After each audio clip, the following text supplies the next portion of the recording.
Links తిరిగి కలిసే వరకు మనం చేసేదేమీ లేదు కదా. జాగ్రత్తగా ప్రయత్నించి కాంటాక్ట్ వచ్చేలా చూడండి.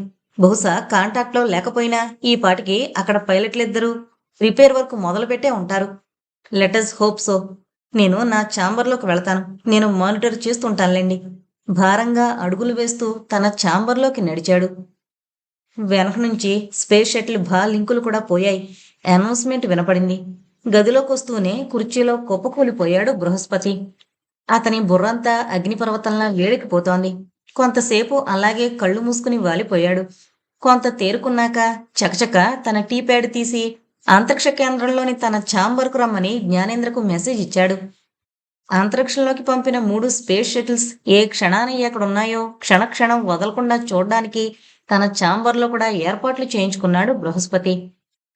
అతను కొంతసేపు తన సహాయకులైన సైంటిస్టులందరితో కలిసి అబ్జర్వేషన్ రూమ్లోనూ, కొంతసేపు తన పర్సనల్ ఛాంబర్లోనూ కూర్చుని భూ భా వా స్పేస్ షటిల్స్ 3 ఎలా ప్రోగ్రెస్ అవుతున్నాయో పరికిస్తున్నాడు.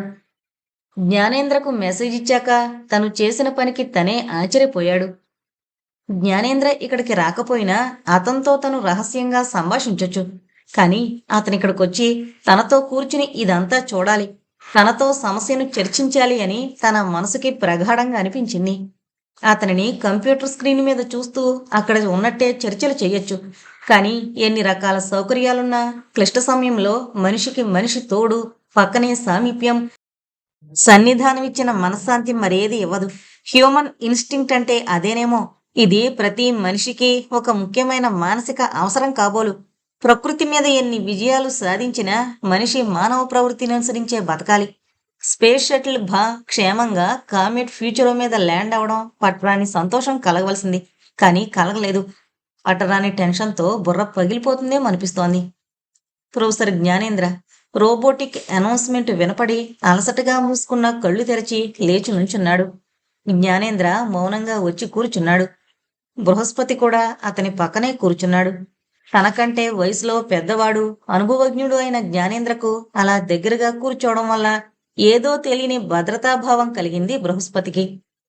మీ ల్యాబొరేటరీలో మీరు స్పేస్ షటిల్ ప్రోగ్రెస్ ఫాలో అవుతున్నారు కదూ? అడిగాడు బృహస్పతి. అతనికి ఏ విషయమైనా సీరియస్గా మాట్లాడాల్సి వస్తే ఆరంభంలో మాటలకు తడుముకునే బలహీనత ఉందని జ్ఞానేంద్రకు తెలుసు. అందుకే విషయం మొదలెట్టడానికి సరిపడా వాగ్దాటి మొదలయ్యే వరకు అతనలా అసందర్భంగా మాట్లాడతాడని ముందే ఊహించి తనే అసలు విషయానికొచ్చాడు జ్ఞానేంద్ర. నువ్వెందుకు వర్రీ అవుతున్నావో నేను గ్రహించగలను బృహస్పతి. మనో వెలుబుచ్చిన సందేహాల కంటే పరీక్షిత్తు కట్టిన లెక్కలు నిన్ను కలవరపెడుతున్నాయి కదూ? సూటిగా అడిగాడు జ్ఞానేంద్ర. అవును, అదే కాదు, ఇంకా మనం ఈ ప్రాజెక్టు తయారు చేసే ముందు నిర్లక్ష్యం చేసిన పాయింట్స్ కొన్ని ఉన్నాయనిపిస్తోంది. జ్ఞానేంద్ర కూలుగా తల పంకించాడు.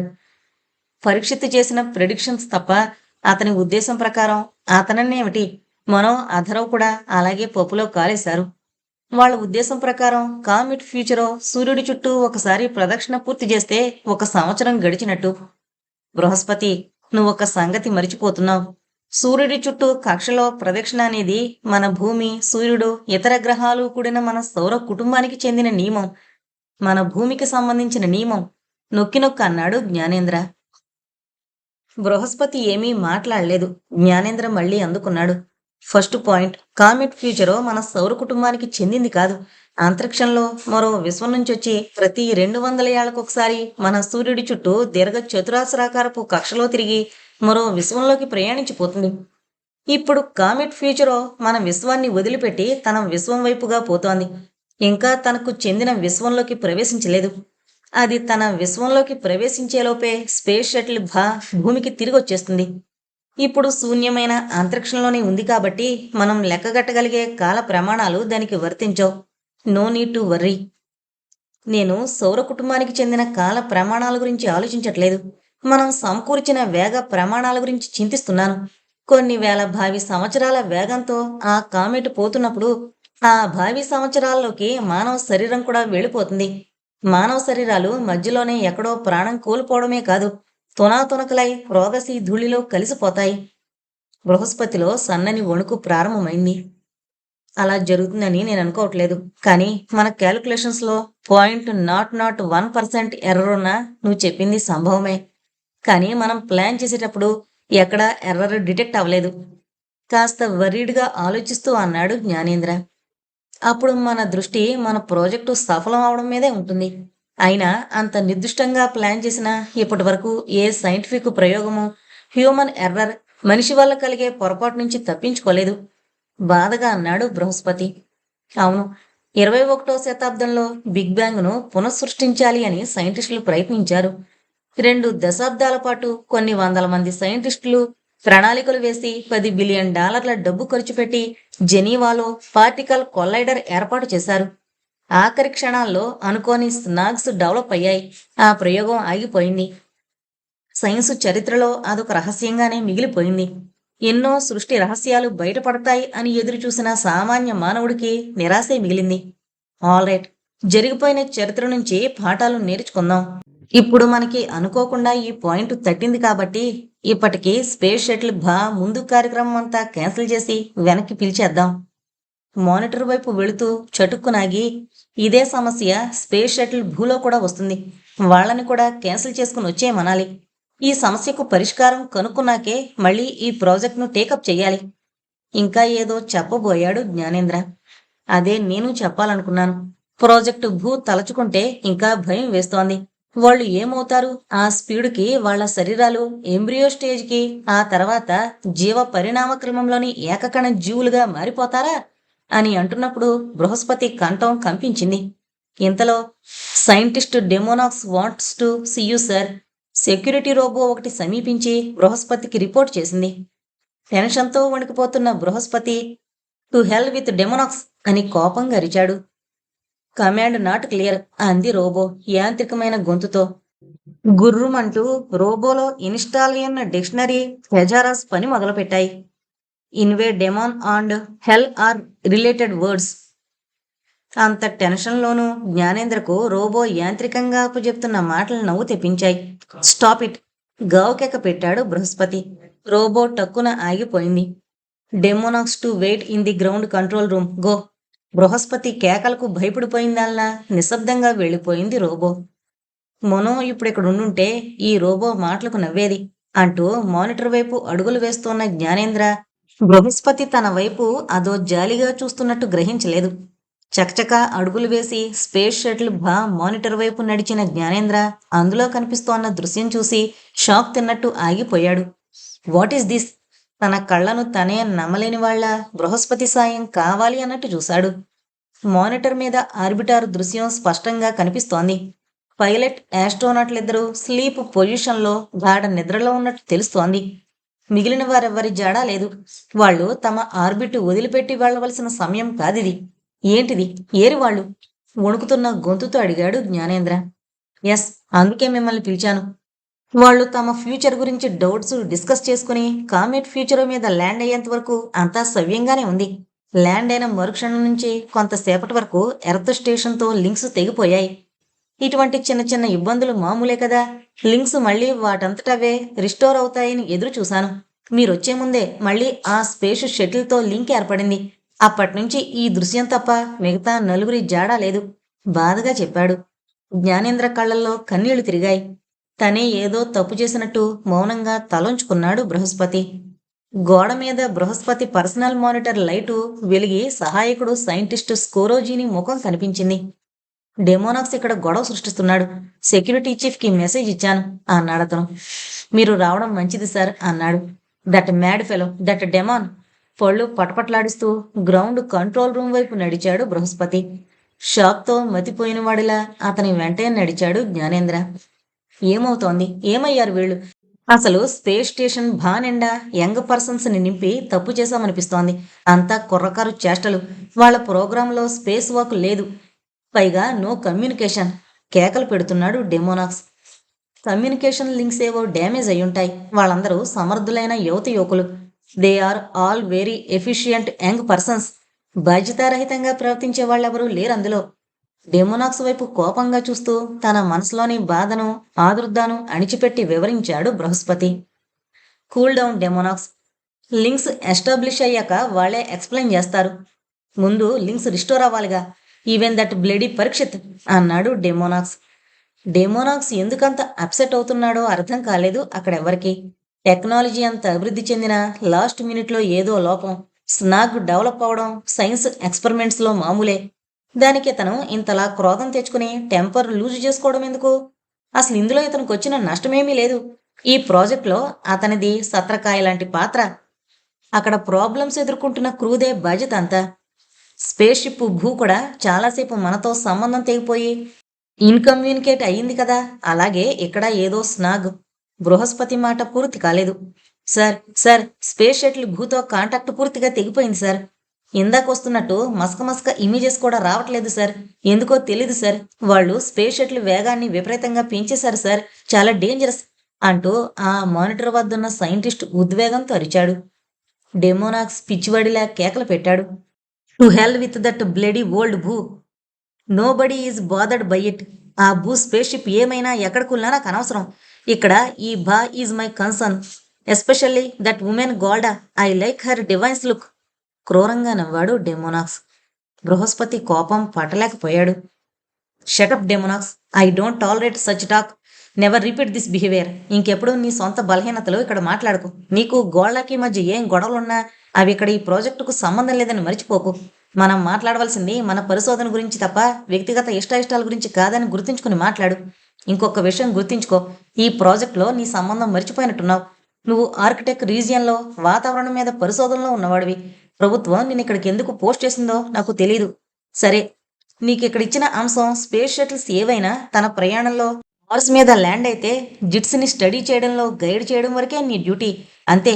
ఇంకే విషయంలోనూ నీకు జవాబు చెప్పవలసిన బాధ్యత ఎవరికిక్కడ లేదు. డెమోనాక్స్ క్రోధంగా బృహస్పతి వైపు చూసి మౌనం వహించాడు. కంట్రోల్ రూమ్లోని సైంటిస్టులందరూ డెమోనాక్స్ మాటలకు మొదట విస్తుపోయారు. అతన్ని కంట్రోల్ చేసిన బృహస్పతి వైపు అభినందనగా చూశారు. అందరూ డెమోనాక్స్ కేసి అసహ్యంగా చూశారు. Be ready everybody. Space shuttle వా ఈజ్ కమ్యూనికేటింగ్ నౌ. అనౌన్స్మెంట్ విని మానిటర్ వైపు తలలు తిప్పారు. Sir, professor Vyas wants to talk to you alone. Space షిప్ను గాని భూ స్పేస్ షిప్ని గాని ఎలాగైనా కాంటాక్ట్లోకి తీసుకురావాలని అవస్థపడుతోన్న బృహస్పతి లేచి తన ఛాంబర్లోకి వెళుతూ జ్ఞానేంద్రను కూడా రమ్మని సైగ చేశాడు. ఇద్దరూ వెళ్లారు. అక్కడి మానిటర్స్లో స్పేస్ షటిల్ వా ఒక్కటే స్పష్టంగా స్క్రీన్ మీద కనిపిస్తోంది. భూ కోసం ఏర్పాటైన మానిటర్ క్షణం కాంటాక్ట్లో ఉంటే మరుక్షణం మాయమైపోతూ కాసేపటికి స్క్రీన్ పూర్తిగా ఆఫ్ అయిపోయింది. మానిటర్ మీద నిద్రపోతున్న సారథి షిమోలు తప్ప మరే కదలిక లేదు. మానిటర్ మీద ప్రత్యక్షమైన వ్యాస్ ముఖంలో కంగారు, ఆందోళన, భయం మిళితమై కనిపిస్తున్నాయి. ఏమైంది ప్రొఫెసర్ వ్యాస్? ఏమైనా ఎమర్జెన్సీనా? బృహస్పతి ప్రశ్న వింటూనే కంగారుగా అక్కడ జరుగుతున్న వింత సంగతులు ఏకరువు పెట్టడం మొదలుపెట్టాడు ప్రొఫెసర్ వ్యాస్. స్పేస్ షటిల్ భూ. డేవిడ్ జిమ్ము పెట్టిన వెర్రికేకకు ఉలిక్కిపడి మేల్కొన్నాడు సనాతన్. ఏంటిది? ఏం జరుగుతోంది? What is happening? నాకేదో తేడా కనిపిస్తోంది. మన స్పేస్ క్రాఫ్ట్లో ఏవో మార్పులు తోస్తున్నాయి. నా బాడీ అడ్జస్ట్ అవ్వలేకపోతోంది. ఏంటి? సనాతన్ అయోమయంగా కేకలు పెట్టాడు. మీకెవరికీ తెలియట్లేదా? ఎస్ సార్, స్పీడ్లో తేడా వచ్చింది. పైలట్ ఆస్ట్రోనాట్ జిమ్ అన్నాడు. అతని గొంతులో సన్నని వణుకు. ఏంటా తేడా? మనం సకల్ పురాతంతో సహా యాక్సలరేట్ అవుతున్నాం. మనం సెట్ చేసుకున్న స్పీడు కాంతి వేగానికి 1.58 రెట్లు. కానీ జిమ్ తన ముందున్న ఇండికేటర్లను చూస్తూ వణికిపోయాడు. కానీ ఏంటి ఇప్పుడేమైంది? ఆ స్పీడ్ మెయింటైన్ అవ్వట్లేదా? భయంగా అడిగాడు ప్రొఫెసర్ సనాతన్. లేదు, నాకేమనిపిస్తుందంటే జేమ్స్ గొంతు పట్టేసిన వాళ్ళ ఆగాడు. చెప్పు, నీళ్లు నములుతావేంటి? మా అందరి ప్రాణాలు ఇప్పుడు నీ మీదున్నాయి. ఇప్పుడు మనం ఎంత స్పీడ్లో వెళుతున్నాం? సనాతనకు తన గుండె చప్పుడు తనకే వినిపించేంత గుండె దడదళ్లాడుతోంది. కాంతి వేగానికి 4 రెట్లు అధికంగా ఉంది మన వేగం ఇప్పుడు సార్. మరి తగ్గించు. ప్లాన్ చేసుకున్న ప్రయోగానికి ఇది సూట్ అవదు. మనం స్టార్ట్ అయిన స్పీడ్కే రివర్ట్ అవుదాం. తొందర పెట్టాడు ప్రొఫెసర్ సనాతన్. సార్, అదే చెప్పాలనుకుంటున్నాను. ఇప్పుడు ఈ స్పేస్ షటిల్ మన కంట్రోల్లో లేదు. ఏం చేసినా స్పీడు తగ్గట్లేదు. కంట్రోల్స్ అన్నీ ఫెయిల్ అయినట్టున్నాయి. గొంతు మీద చేయి వేసుకుని రాసుకున్నాడు James.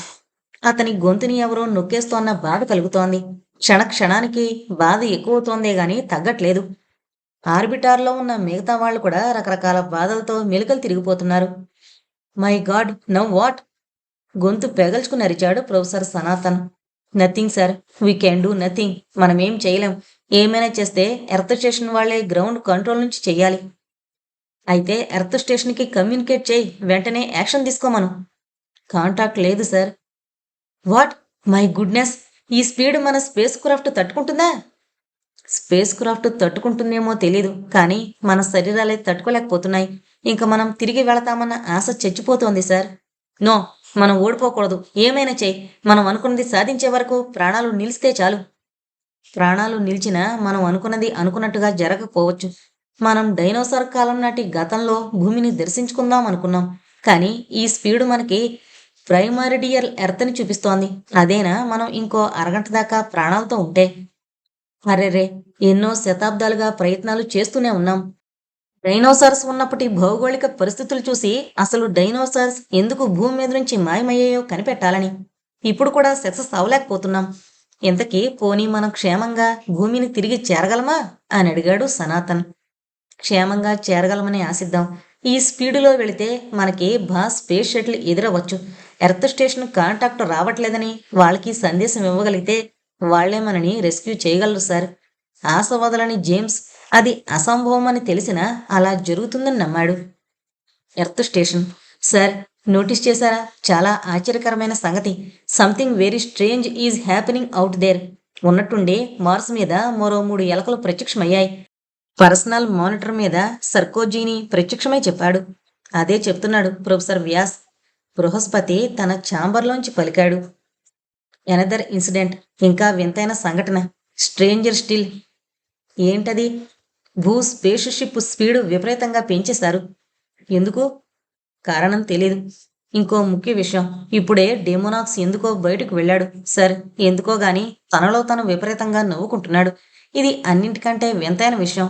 This is the strangest of all the incidents taking place. అసలు ఎక్కడికి వెళ్ళాడు? ఎక్కడున్నా సరే వెతికి నా దగ్గరకు ఇమీడియట్గా తీసుకురమ్మని సెక్యూరిటీ రోబోలను పంపండి, క్విక్ అంటూ బృహస్పతి ఇంకా ఏదో చెప్పబోయాడు. ఇంతలో బృహస్పతికి డైరెక్ట్గా ప్రభుత్వం నుంచి ఆర్డర్లు వచ్చేటప్పుడే యాక్టివేట్ అయ్యే మానిటర్ మీద లైట్ వెలిగింది. సర్కోజీని, కాసేపు అన్ని మానిటర్లు ఆఫ్ చేస్తున్నాను. నాకు గవర్నమెంట్ నుంచి సందేశం వస్తోంది అని చకచక స్పెషల్ మానిటర్ ఆన్ చేశాడు. స్క్రీన్ మీద కేవలం గవర్నమెంట్ యాంబులం కనిపిస్తోంది. యాంత్రికమైన ఒక గొంతు ముందుగా బృహస్పతిని విష్ చేసి, ప్రొఫెసర్ బృహస్పతి, జరుగుతున్నదంతా ప్రభుత్వం గమనిస్తూనే ఉంది. ప్రస్తుత పరిస్థితుల్లో ప్రాజెక్టు భవాకై బయలుదేరిన స్పేస్ షటిల్స్ అన్నింటినీ వెనక్కి పిలిపించు. అంతేకాదు, వాళ్ళు తిరిగొచ్చి పరిస్థితి పట్ల అవగాహన వచ్చే వరకు అంతరిక్షంలోకి వెళ్లే కమర్షియల్ స్పేస్ ఫ్లైట్లన్నింటినీ క్యాన్సిల్ చేస్తున్నట్లుగా పబ్లిక్ అనౌన్స్మెంట్ ఇయ్యి. వెంటనే ఈ అనౌన్స్మెంట్ ఇవ్వాలి. స్క్రీన్ మీద ఎంబ్లమ్ మాయమైంది. స్పీకర్ మౌనం వహించింది. మళ్ళీ సర్కోజీని కాంటాక్ట్లకు పిలిచాడు బృహస్పతి. Yes sir.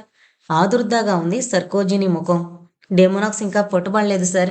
అంతరిక్ష కేంద్రాన్ని దాటి బయటకతను వెళ్లలేదని ఇంకొద్ది నిమిషాల్లో పట్టేయగలమని సెక్యూరిటీ ఇన్ఛార్జి చెబుతున్నారు సార్. గబగబా అప్పచెప్పాడు. ఆల్ రైట్, అతన్ని మన వాళ్ళు పట్టుకోగలరని నాకు నమ్మకం ఉందిలే. ఈలోగా మీడియా ద్వారా నేను ఒక పబ్లిక్ అనౌన్స్మెంట్ ఇవ్వాలి. దానికోసం కూడా అరేంజ్మెంట్స్ చేయండి, బృహస్పతి ఆజ్ఞాపించాడు. జ్ఞానేంద్ర మానిటర్ మీద నుంచి కళ్ళు కదపట్లేదు. రిపీటెడ్గా రకరకాల సిగ్నల్స్ ఇచ్చి సారథి షిమోన్లను నిద్రలేపడానికి విఫల ప్రయత్నాలు చేస్తున్నాడు. బృహస్పతి పబ్లిక్ స్టేట్మెంట్ ఇవ్వడానికి తయారవుతున్నాడన్న వార్త తెలియగానే ప్రాజెక్టు భూభవ గురించిన న్యూస్ కోసం అంతగా ఎదురు చూస్తోన్న టీవీ ఛానళ్ల వాళ్ళందరూ చకచక అంతరిక్ష కేంద్రంతో లింకప్ అయ్యారు. డెమోనాక్స్ కోసం వెతుకులాట కొనసాగుతూనే ఉంది. టీవీ వాళ్ల మైకులు, కెమెరాలు ఏర్పాటు చేసిన హాల్లోకి బృహస్పతి వెళ్ళాడు. డయాస్ మీద కూర్చున్న అతని కళ్ళు డెమోనాక్స్ కోసం వెతుకుతూనే ఉన్నాయి. అవతల స్పేస్ షటిల్స్లో ఉన్న వారి పరిస్థితి గురించి మనసు కలిచివేస్తోంది. చెప్పదలుచుకున్నదేదో తొందరగా చెప్పేసి తన పనిలోకి తిరిగి వెళ్ళిపోవాలన్న తొందరలో తన స్టేట్మెంట్ మొదలుపెట్టాడు. Ladies and gentlemen, sorry. మేము ఈసారి పంపిన స్పేస్ షటిల్స్ మూడింటిలోనూ అనుకోని సాంకేతికపరమైన ఇబ్బందులు, టెక్నికల్ స్నాక్స్ ఎదురయ్యాయి. ఆ స్పేస్ క్రాఫ్ట్లో ఉన్న క్రూ అందరినీ తిరిగొచ్చేయమని ఆదేశాలు పంపడానికి ప్రయత్నాలు జరుగుతున్నాయి. కమ్యూనికేషన్ లింక్స్ ఎస్టాబ్లిష్ అవ్వడానికి కొంచెం కష్టమవుతోంది. ఈ అనుకోని పరిణామాల దృష్ట్యా కమర్షియల్ స్పేస్ ఫ్లైట్స్ అన్నింటినీ కూడా రద్దు చేస్తున్నాం. Sorry for the inconvenience. జరిగిన దానికి మేము చాలా చింతిస్తున్నాం. బృహస్పతి మాటల కోసం తడుముకుంటూ చేస్తున్న ప్రకటన ప్రత్యక్ష ప్రసారం అవుతోంది టీవీల్లో.